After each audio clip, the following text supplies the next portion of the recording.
하나님 말씀은 이방 여인과 소생을 내쫓으란 말씀으로 우리 하나님 말씀을 전해드리겠습니다.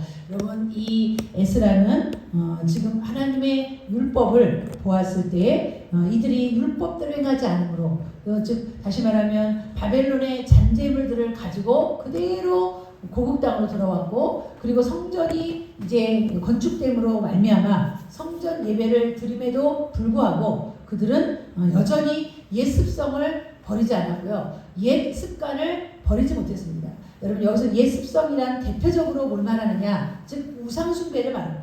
우상 숭배와 그 다음에 세상의 쾌락, 세속의 문화를 사랑하고 따라가는 것, 이런 것들을 그대로 가지고 고국 땅에 왔으나, 여러분, 성전이 있고 아무리 제사가 회복되고 그리고 예배가 회복되더라도 그 근본적인 사람이 변화되지 않는다면 여러분, 이것은 아무 소용이 없는 것입니다.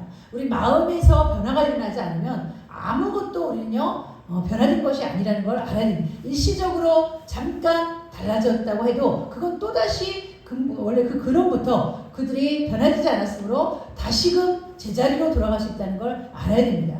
우리도 여러분 다 버린 것 같고, 다 여러분 또 다 여러분 우리가 두고 온 것 같고, 다 내쫓은 것 같지만 아직도 잔재물이 우리 안에 있다는 걸 여러분 알아야 됩니다. 다 버렸다고, 다 내쫓았다고 안심하고 있다가 또다시 우리가 그런 환경에 부딪히면 우리도 모르게 그러한 잔재물들이 우리를 유혹하고 죄로 인도한다는 거죠.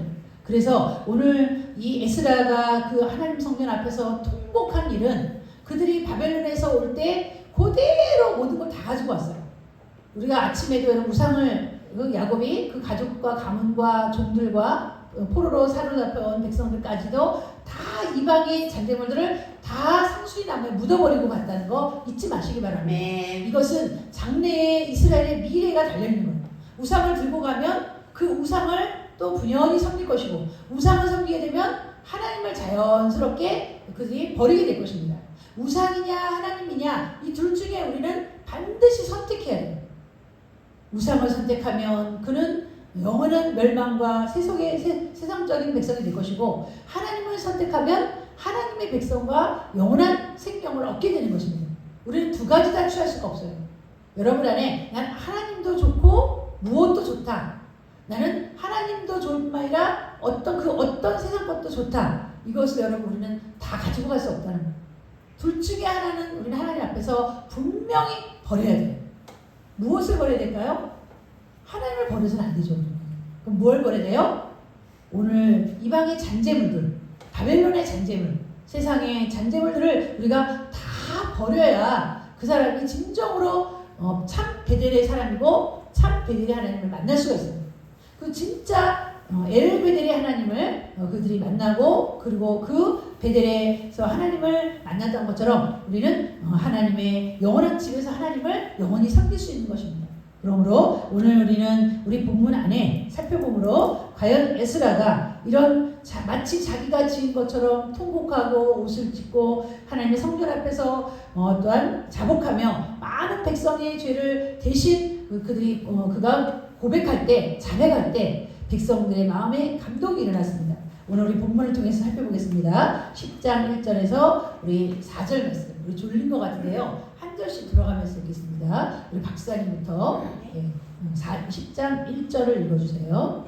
그리고 우리 장로님, 바울이, 그리고 현주, 우리 안수사님, 그 다음에 주영입니다. 자, 우리 박사님 읽어주세요. 1절입니다. 네, 에스라가 하나님의 성전 앞에 엎드려 울며 기도하여 죄를 자복할 때 많은 백성이 크게 통곡하며 이스라엘 중에서 백성의 남녀와 어린아이와 큰 무리가 그 앞에 모이지라. 엘람 자손 중 여이엘의 아들 스바냐가 에스라에게 이르되, 우리가 우리 하나님께 범죄하여 이 땅 이방인들을 맞이하여 아내로 삼았으나 이스라엘에게도 아직도 소망이 있나니, 본내 주의 교훈을 따르며 우리 하나님의 명령을 떨며 준행하는 자의 가르침을 따라 이 모든 아내와 그들의 소생을 다 내보내기로 우리 하나님과 언약을 세우고 율법대로 행할 것이라.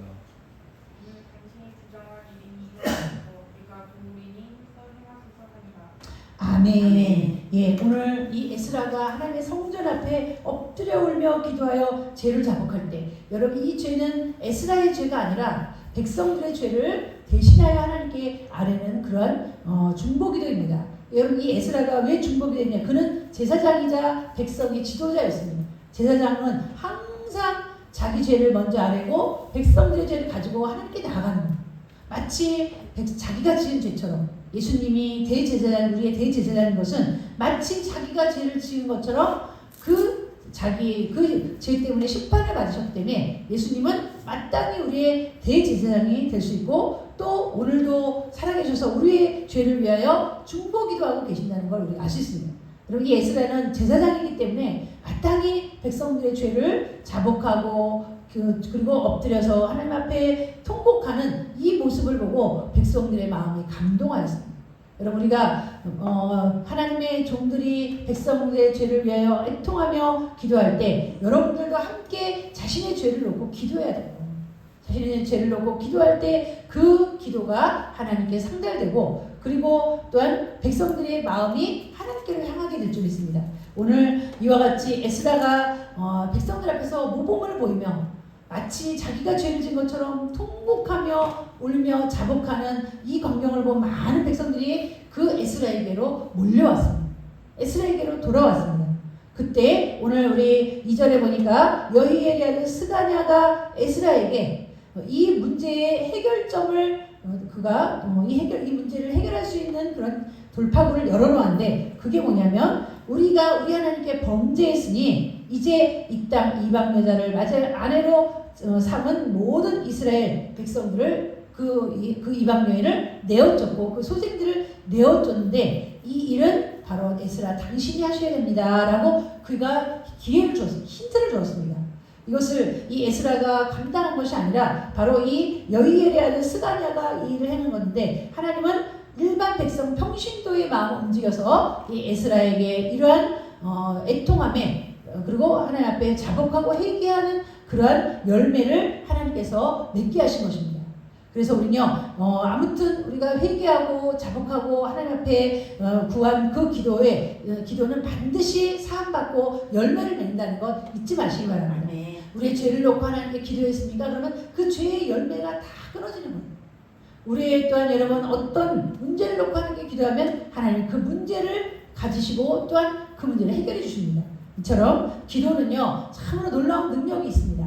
하나님 앞에 죄를 가지고 가서 죄사함을 구하면 죄를 용서해 주시고, 우리의 모든 문제를 하나님께 가지고 가면 하나님께서 하나님의 뜻에 합한 것은 다 들어주시고, 그리고 또한 주변 사람들을 통해서 역사하사 그 문제의 돌파구를 열어주시는 그런 우리 하나님의 모습을 찾아볼 수 있습니다. 아멘. 만약에 여러분 에스라가 이것을 놓고 애통해하지 않았다, 기도하지 않았다, 그러면 백성들은요 여전히 그 죄 가운데서 회개하지 않았을 것입니다. 그래서 오늘 우리 주의 종들은 정말 백성들을 위해서 간절히 기도해요. 그의 죄가 어떤 상태이고 마음의 상태가 어떤지, 그 신앙의 상태가 어떤지를 늘 살펴보고 그것을 가지고 하나님께 가지고 가요.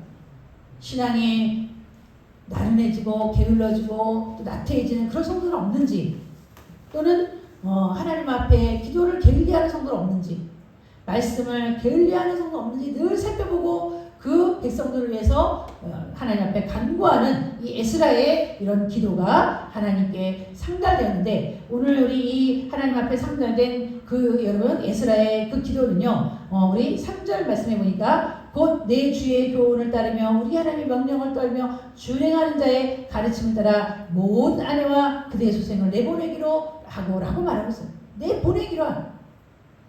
여러분 이 문제에 있어서 가장 큰 돌파군요, 큰 결단이에요. 생각해 보세요. 여러분 바벨론 여인과 결혼해서 바벨론 자녀를 낳았는데 그 바벨론 자녀는 바벨론의 문화와 바벨론의 모든 습성을 익히고 이방신에게 절하고 이방신을 섬겼던 자들이에요. 비록 그 유대인의 아내이고 유대인의 자녀일지라도 그들은 이미 바벨론의 문화에 완전히 흡수된 사람들입니다. 그런데 오늘 다시 말하면 제사장과 레위인들도 있었는데요. 그리고 일반 모든 백성들 가운데서도 자신이 하나님 앞에 이것이 범죄했다라고 생각하는 모든 자들은 다 이 이방 여인과 아내를 내어쫓아야 되는 결단을 해야 된다는 거예요. 결단을 하지 않으면 어떻게 될까요, 여러분? 먼 미래를 한번 생각해 볼까요? 이 이방 여인의 아내가 또다시 우상을 섬길 것이고, 이 우상을 자녀들에게 또한 가르칠 것이고, 이것이 또 이스라엘의 다른 사람들에게 영향력을 끼치고, 그리고 이 이스라엘은 온 이스라엘 전역이 우상을 숭배하는 그런 나라가 될 것입니다. 이것은 여러분 불보듯 뻔한 일이에요. 그래서 누룩이 작은 덩어리에 퍼지면 온 덩어리에 누룩으로 퍼지는 것을 우리가 알 수 있습니다. 그러니 우리는 작은 것들을 그것을 무시하고 간과하면 큰 것을 버려야 된다는 것 우리가 깨달아야 됩니다. 큰 것을 우리가 놓치게 된다는 걸 잊지 마세요. 아멘. 그들이 바벨론에서 어떻게 건진받았는지, 하나님이 고레스방을 통해서 정말 70년 동안 포로 생활하다가 가까스로 고국 땅에 왔는데, 고국 땅에 와도 그들이 달라진 게 하나도 없어요. 단지 애굽 바벨론에 있다가 고국 땅에 왔을 뿐이에요. 아무것도 변화된 게 없어요. 여러분들이 교회만 왔다고 다 변화된 게 아니에요. 진짜 변화되어야 될 것은 여러분의 심령이고 여러분의 하나님의 말씀에 대한 그런 애통함이 있어야 돼요. 이것이 없이는 우리는 그냥 교회만 왔을 뿐입니다. 바벨론 땅에 있다가 장소만 옮겨서 예루살렘 땅에 있을 뿐이에요. 예루살렘 땅에 왔다고 그 이방 여인과 그 소생들이 변화될까요? 그들은 그 땅에다 또 우상을 신전을 세우고 제단을 쌓고, 그리고 이스라엘 백성들에게 우상에 또 여러분 심을 것입니다. 우상을 또한 전파할 것입니다. 이 일은 정말 참 중요한 일인데, 오늘 에스라는 큰 결단을 내려서 이 모든 일들을 하나님이 이 스가랴를 통해서 알려주신 이 돌파구, 이 문제를 이렇게 해결해야 된다는 것을 그는 깨닫고요. 자, 우리 한번 5절에서 우리 7절 말씀 다 같이 5절에서 7절입니다. 시작. 이스라엘에서 일어난 제사들과 내 이사를 온 이스라엘에게 이 말대로 행하기를 맹세하는데 우리가 맹세하는지라. 이에 이스라엘과 하나님의 성전 앞에서 일어나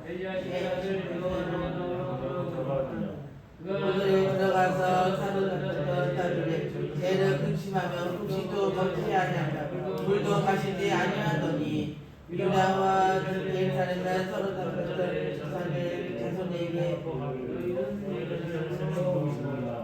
아멘. 예, 이런 에스라를 통해서 이방 아내와 소생을 내쫓기로 당신이 결단하고 그들에게 공포한다면 우리는 당신을 도울 것입니다. 그러니 과감하게 이 일들을 행하십시오라고 오늘 스가랴가 에스라에게 권면했어요.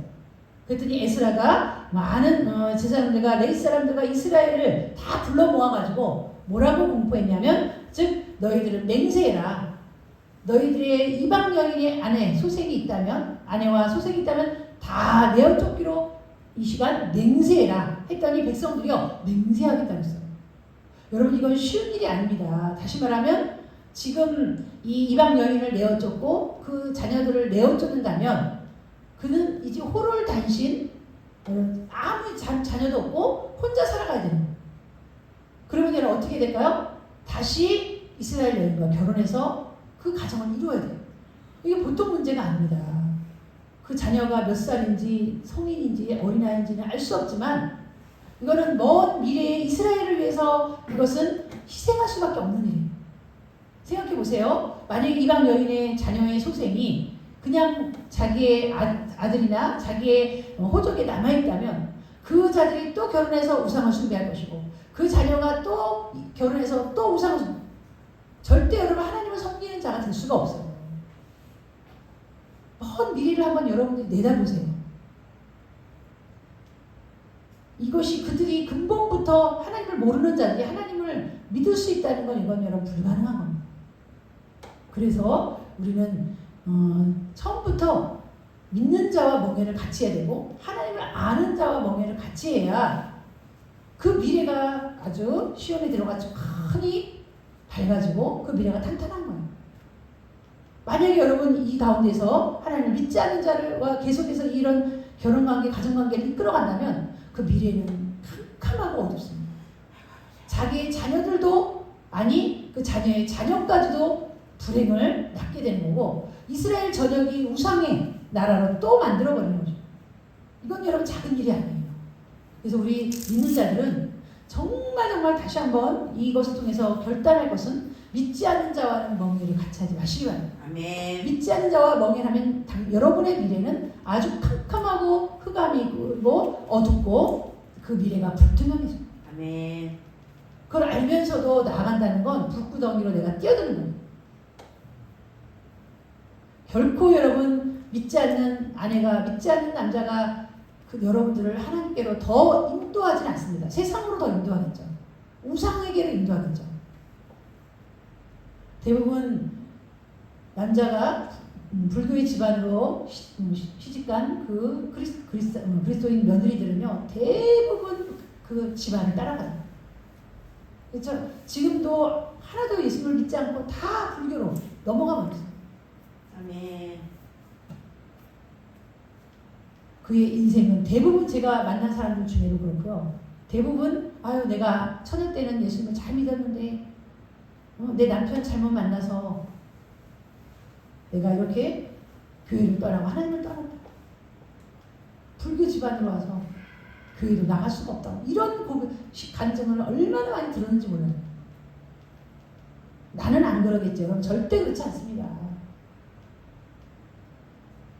이거는 이스라엘의 미래가 달려있는 문제예요. 이스라엘과 하나님은 언약의 백성이기 때문에 나 외에는 다른 신을 섬겨서는 안 되는 그런 민족이에요.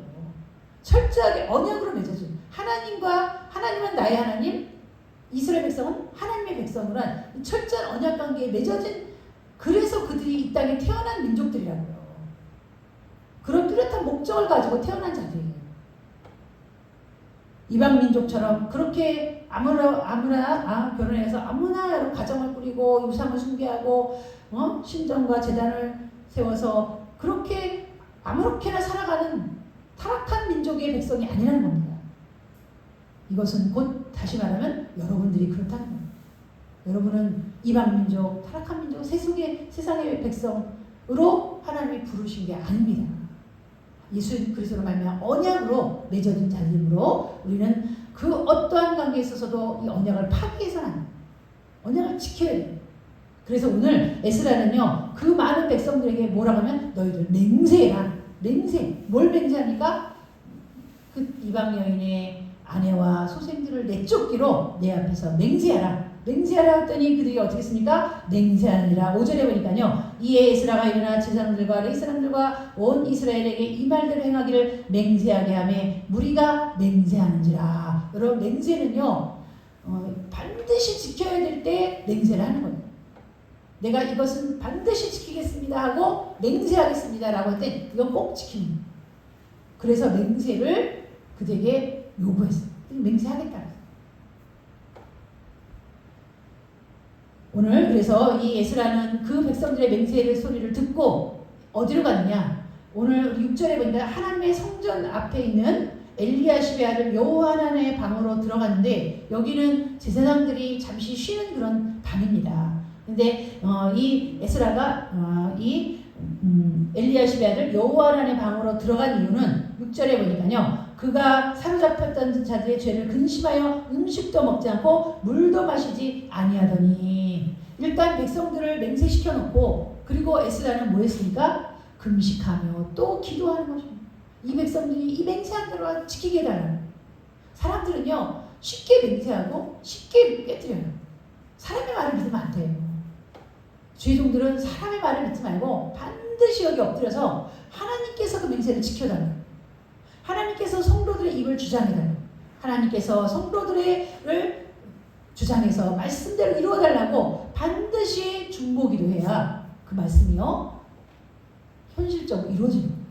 현실적으로 이루어지지 않는 그런 가장 큰 요인은 바로 사탄의 방해와 또 여러분 불신앙과 입술로는 그 분명히 하기로 맹세했지만 그들이 연약함으로 또 하나님을 믿지 않고 마음이 변개되는 그런 현상이 나타나기 때문에 에스라는 다시 한번 골방에 들어가서 금식기도로 이 문제가 잘 해결되도록 기도하고 있습니다.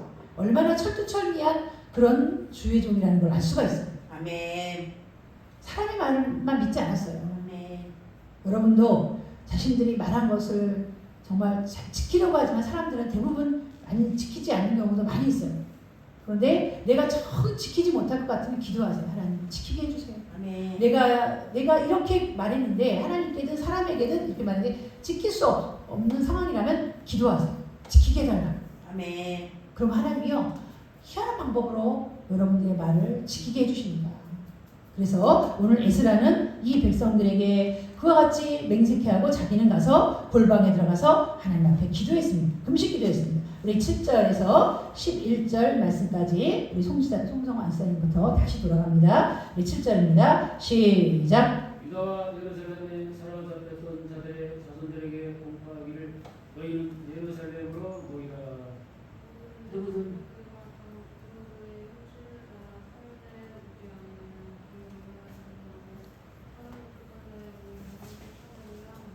예, 우리 박사님이에요. 9절이요. 유다와 베냐민 모든 사람들이 3일 내에 예루살렘에 모이니 때는 야곱의 달 20일이라 우리가 하나님의 성전 앞에 당당히 앉아서 이 일과 큰 비 때문에 떨고 있더니 제사장 에스라가 일어나 그들에게 이르되 너희가 범죄하여 이방 여자를 아내로 삼아 이스라엘의 죄를 더하게 하였으니 이제 너희 조상들의 하나님 앞에서 죄를 자복하고 그의 뜻대로 행하여 그 지방 사람들과 이방 여인을 끊어버리라 하니.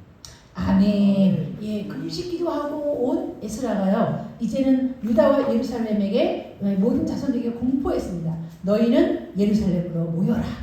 다 모여라. 여러분 모여서 이제는 그들에게 맹세한 자들, 다시 말하면 자신의 아내가 바벨론 여인이든 가나안 여인이든 모압이든 해쪽 속이든 누구든 간에 자신의 아내가 이방 여인이고 자신의 소생이 이방인의 소생이라면 다 모여라. 모여서 뭐합니까? 오늘 방백들과 장로들이 그들을 다 기록하고요. 그리고 다 그 모든 그 맹세한 자들과 그 이방 여인의 아내와 소생을 둔 자들을 다 조사하고 기록하고 살피는 데만 3개월이거든요. 9월 20일 날 시작해서 10월 1일 날 시작해서 그 다음에 첫째 달 1월 달에 이 모든 계획이 다 여러분 다시 말하면 그 많은 이방 여인과 아내와 소생을 가지고 있는 자들의 기록을 다 남겼어요. 그들이 두 번 다시 번복하지 않도록. 오늘 우리 10절에 보니까 제사장 에스라가 일어나 그에게 너희가 범죄하여 이방 여인을 아내로 삼아 이스라엘 죄를 더하게 하였으니 라고 하면서 이방 여인을 끊어버려라. 예, 이렇게 공포하고 나서 그들이 이제 이것을 실질적으로 옮기는데요. 오늘 우리 12절에서 15절 말씀까지 우리 현주 읽어주세요. 모든 회중이 큰 소리로 대답하여 이르되 당신의 말씀대로 우리가 마땅히 행할 것입니다. 그러나 백성이 아니 돌아가면서 우리 송사님 보세요. 그러나 백성이 많고 더 큰 비가 내리는 때니 능히 밖에 서지 못할 것이요 우리가 이 일로 크게 범죄하였은즉 하루 이틀에 할 일이 아니오니.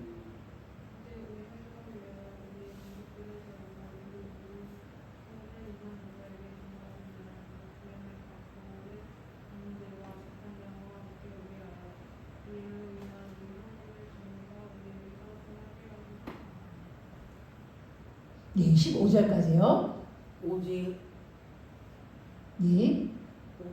아들 아셀헬의 아들 유나나가 지가의 아들 야스야가 일어나 그 일을 반대하고 스무라가 레이 사람의 사물대가 그들에 돕더라.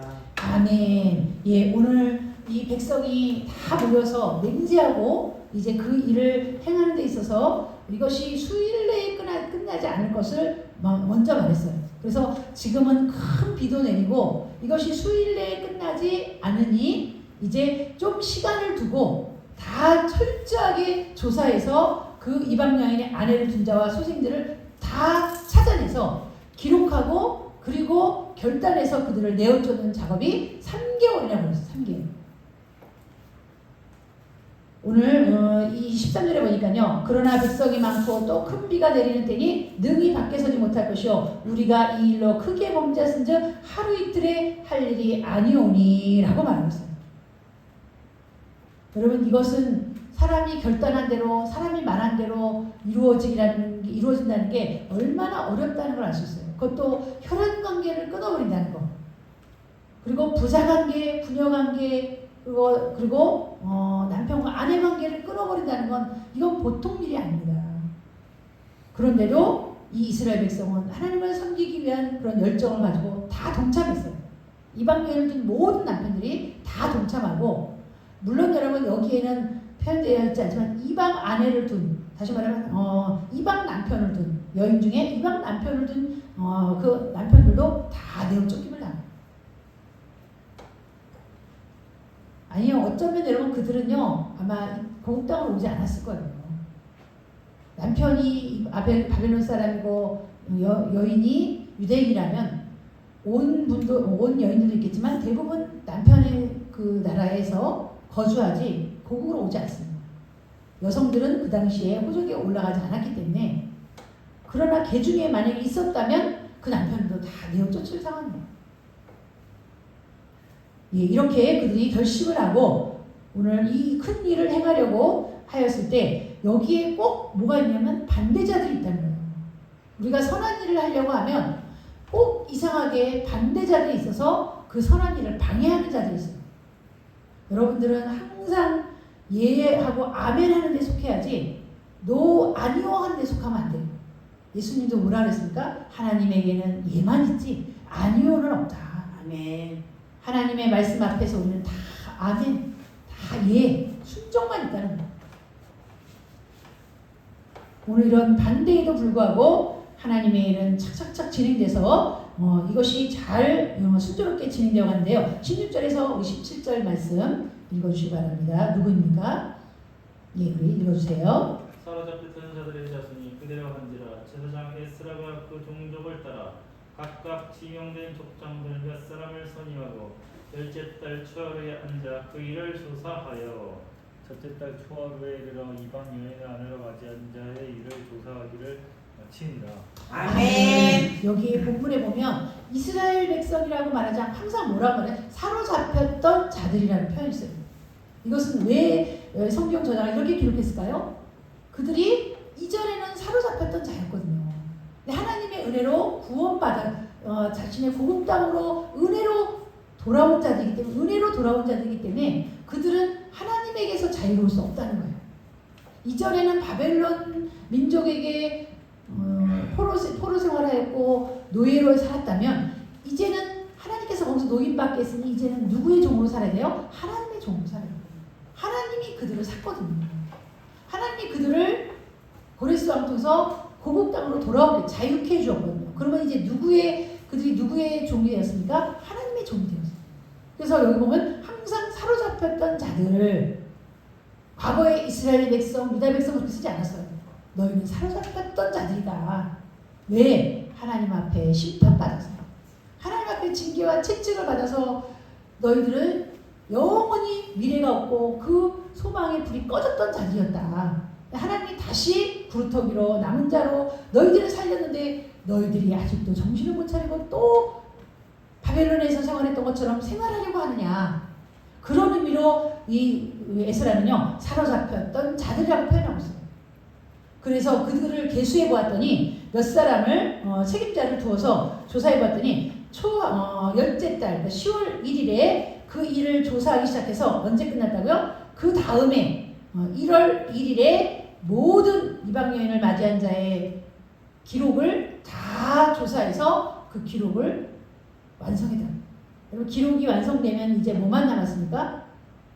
이제는 그 일을 행하는 것만 남았어요.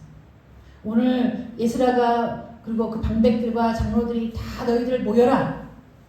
이 이방 여인과 소생의 일을 위하여 우리가 의논하고자 하니 너희들 다 모여라. 만에 하나 3일 내로 모이지 않으면 너희들 제사를 정몰하고 그리고 너희들을 전부 이 여호와의 총회에서 내쫓을 것이다. 그랬더니 이스라엘 백성은 다 모인 거예요. 그리고 이 일에 적극적으로 참여해 줬어요. 오늘 여러분 이렇게 하나님의 거룩함을 유지하기 위해서 성결함을 유지하기 위해서 우리는 많은 것들을 희생하고 나를 쳐서 복종시키지 않으면 거룩을 유지할 수가 없어요. 그리고 결코 성결한 백성이 될 수가 없습니다. 여러분들이 무엇을 버리지 못하고 있는지 여러분 자신들은 잘 알고 있을 거예요. 그것을 여러분들이 과감하게 버리시기 바랍니다. 그러면 여러분의 미래에 환한 밝은 날이 다가올 거예요.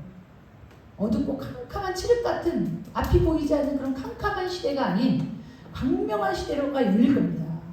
여러분들이 하나님 앞에서 버려야 되고 오늘 아침에도 여러분 주님이 말씀하셨죠. 상수리 나무에 다 이방신의 잔재물들을 다 거기에 묻어버렸어요. 아멘. 오늘 여러분 다시 한번 하나님이 예언을 통해서 여러분에게 강조하신 것은 여러분 중에 아직도 세상의 잔재물을 버리지 못한다는 게 있다는 것입니다. 무엇인지 찾아보시고 큰 결단을 통해서 그리고 또 한 가지 큰 희생을 통해서 예수님도 자신을 버린 희생을 통해 우리를 구원했잖아요. 여러분의 영혼을 위해서 희생하시겠다. 버려야 돼요. 과감하게. 아멘. 아멘. 붙들고 있으면 여러분에게 그거는 불덩이를 붙들고 있는 거예요. 불덩이를 안고 어떻게 타지 않기를 바라겠어요. 어떻게 내가 진노의 불에 사르지 않겠습니까? 반드시 여러분 하나님이 싫어하시는 이방의 잔재물들, 세상의 잔재물들을 다 버리시는 그래서 하나님 앞에 거룩한 백성으로 성결한 백성으로 나오셔서 여러분의 미래와 장래의 후손들도 하나님의 거룩한 기독교 문화로 잘 뿌리를 내릴 수 있도록 여러분들이 힘써서 그 아름다운 가정을 이루시기를 주님의 이름으로 축원합니다. 아멘. 네, 기도하겠습니다.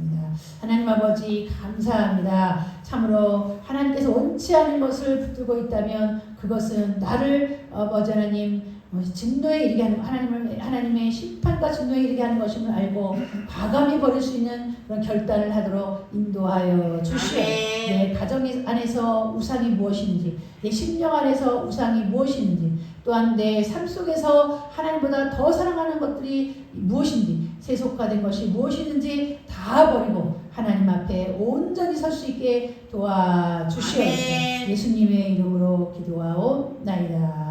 아멘.